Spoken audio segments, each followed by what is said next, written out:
Olá, seja bem-vindo ao programa Considerações. Você já ouviu falar na terapia do luto? Hoje vamos conhecer um pouco mais sobre este tratamento que ajuda quem perdeu um ente querido.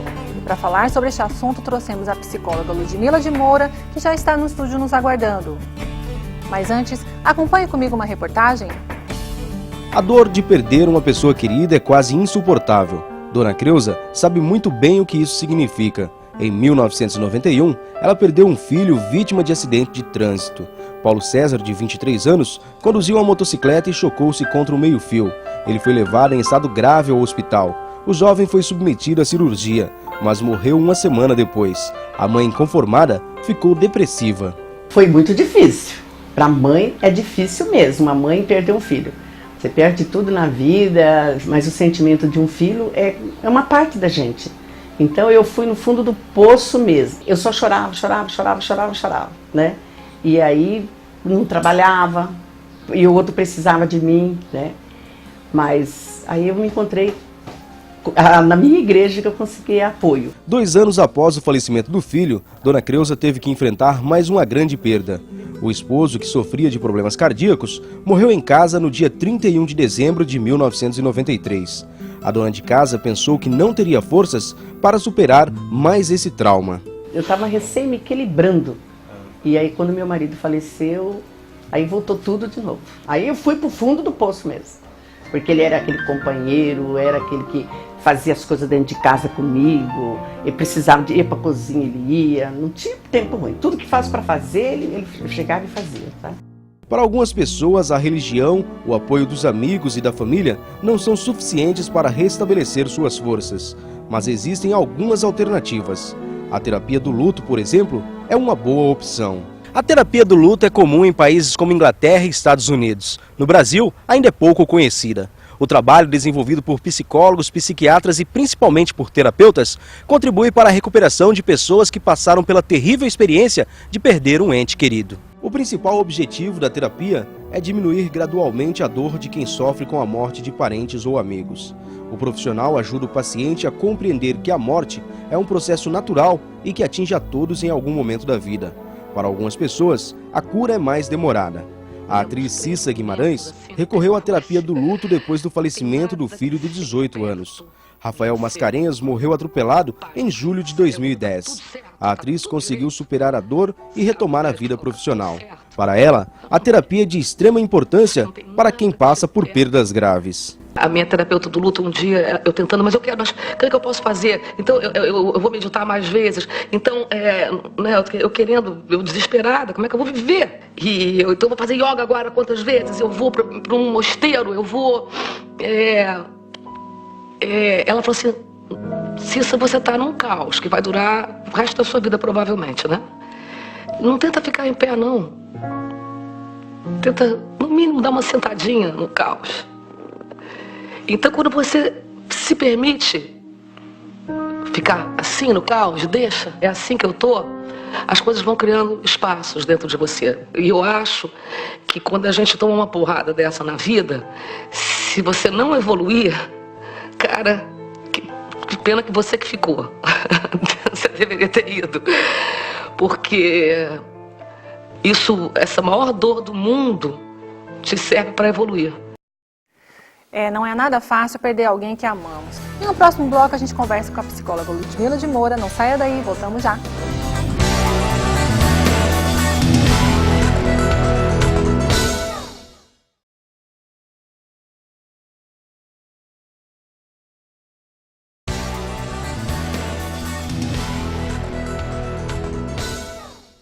E agora de volta com o segundo bloco do programa Considerações. Quem já está aqui comigo na sala de entrevista é a psicóloga Ludmila de Moura. Seja bem-vinda, obrigada pela presença. Obrigada pelo convite para falar de um tema em comum. No primeiro bloco a gente mostrou um VT de pessoas que perderam um ente querido. Tem uma personagem nossa que perdeu o filho, perdeu o marido, né? E para começar a nossa entrevista de hoje, o que é a terapia do luto? Bom, a terapia do luto é um atendimento específico para pessoas exatamente que passaram por perdas, né? Perdas concretas de pessoas, a família, então, que faleceram, mas a gente não pode esquecer também que no nosso dia a dia a gente está fazendo luto quando a gente adoece, né, ou quando a gente também perde alguma coisa, um objeto, por exemplo, às vezes perder uma condição econômica, perder, né, uma grande quantidade de dinheiro. Então, na verdade, o luto ele tem tanto voltado para questões da perda da vida, né, como também em relação ao nosso ciclo de vida, né, as várias fases que a gente passa. Então, um outro exemplo, por exemplo, a aposentadoria. A gente também tem que elaborar, né, essa perda de uma situação social, de uma condição profissional, para depois uma outra situação aí, então, no caso, por exemplo, do aposentado, né? E é verdade que quando você perde alguém, um ente querido, você precisa viver o luto? O luto, ele acontece, né, Você ele pode chorar, ser de uma... né, assim, soltar toda aquela emoção naquele momento. Sim, é muito importante, né, falando de luto, então, de perdas de pessoas, né, amadas, pessoas significativas, é muito importante que a gente expresse os nossos sentimentos, tá? E o sofrimento é algo que faz parte, né, de qualquer vivência de perda. Qual que é a maior reclamação dos pacientes que chegam até você? Tem alguns, por exemplo, que não acreditam mais em Deus. Quando a gente está tratando a questão do luto, né, e da morte, a gente tem que verificar muito com essa pessoa, com essa família, quais os valores sociais que eles têm, as crenças religiosas, em que circunstância que ocorreu essa morte, se era uma morte esperada, né, que a gente vai chamar de um luto antecipatório, né, que é esperar a morte de alguém ainda vivo. Ou Isso se é foi... mais fácil ou mais difícil quando se perde alguém rapidamente num acidente, por exemplo? A gente considera que às vezes o mais traumático é quando é inesperado. Foi o caso da atriz Cissa Guimarães, que a gente até mostrou no nosso primeiro bloco, uma matéria que ela pratica a terapia do luto, né? Que foi uma morte muito repentina, assim.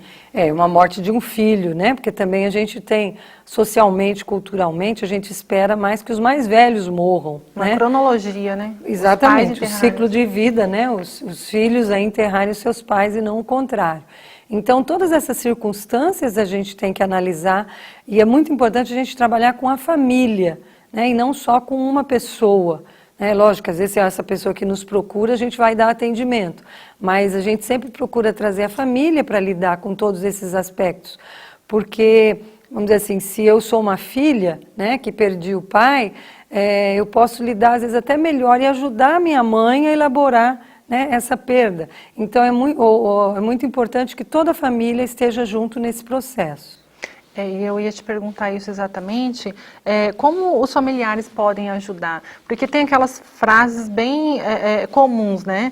Que seja forte, não chore, seu filho não ia querer te ver triste. Essas frases, elas podem atrapalhar? Atrapalha porque está proibindo a expressão do sentimento, né? E a gente sabe que, na verdade, todo sentimento guardado, reprimido, é como uma panela de pressão, que o gás está ali ligado. E essa válvula pode correr o risco de entupir, aí realmente a pessoa vira desenvolver o que a gente chama de luto patológico. É não elaborar a perda, né? No sentido de não retomar a vida depois de um certo tempo, com essa perda, com as lembranças da pessoa perdida, né? Mas a gente tem que voltar a ter significado, né? Continuar levando a vida, cuidando das pessoas que estão vivas, que fazem parte da nossa família, né? Os familiares mais próximos, então de que maneira que eles podem ajudar? É muito no sentido de ouvir, né? Realmente de escutar, de permitir que essa pessoa fale, saber que tem que dar um tempo, né? Para que ela até se livre ou se lide com os objetos, os pertences, né, dessa pessoa. Mas a gente deve estimular também que essa pessoa retome a vida normal o quanto antes. Tá? Mas então permitir que o sofrimento seja expresso, mas também estimular que volte à vida o quanto antes normalmente. Existe algum tempo o tratamento, terapia do luto? Olha, o luto considerado normal, ele é estipulado em torno de 6 meses, até 2 anos, né? Que a gente deve estar realmente retomando a vida normalmente. Tá? Então, a terapia ela vai ser muito em cima, principalmente, das pessoas que não estão lidando bem com essa questão. Né? É lógico que a gente também trabalha preparando as pessoas, podemos ajudar as pessoas, né, a lidar mais rapidamente com esses sentimentos aí de sofrimento. Quem não consegue superar o luto, pode desenvolver outras doenças, como a depressão? Sim, com certeza, o que a gente chama de luto patológico, né? É uma pessoa que fica, a gente chama de melancolia, ela desenvolveu um vínculo tão forte com aquela pessoa, né, perdida, que é como se uma parte dela também morreu. Por isso que fica difícil para ela e muitas vezes impossibilitado de retomar a própria vida. Então, de se vincular, né, a novas pessoas, de cuidar do resto da família, de voltar a trabalhar ou estudar. Realmente ela tem um comportamento muito regressivo, muito infantil, né, alguém que precisa ser cuidado o tempo todo, né? Então, nesses casos, quais são os tratamentos? Também, além da terapia, muitas vezes é necessário um tratamento medicamentoso também, né? Partir para o psiquiatra. Com o auxílio de um psiquiatra. O que você tem a dizer para essas pessoas que estão nos assistindo, que perdeu alguém recentemente, tem gente que perde a família inteira? Que mensagem que você poderia estar dando como psicóloga? Eu digo que falar sobre a morte, né, a gente tem que estar falando mais vezes, então é muito importante esse trabalho, esse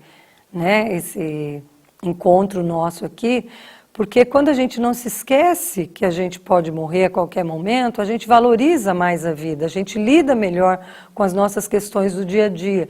Então a gente passa a se importar com questões realmente importantes, né? E deixar algumas coisas fúteis de lado. Então os valores que a gente dá à vida, né? As pessoas que estão à nossa volta, fica muito mais importante, tem muito mais sentido. Então, falar sobre a morte, né, a gente até trabalha numa linha de educação para a morte, tá? Nos ajuda a viver melhor. Tá certo, Ludmila. Eu quero agradecer mais uma vez sua presença aqui no programa Considerações de hoje. Obrigada. Obrigada a vocês, estão à disposição. E o programa Considerações fica por aqui, considerando o que é de melhor para você. Até o próximo encontro.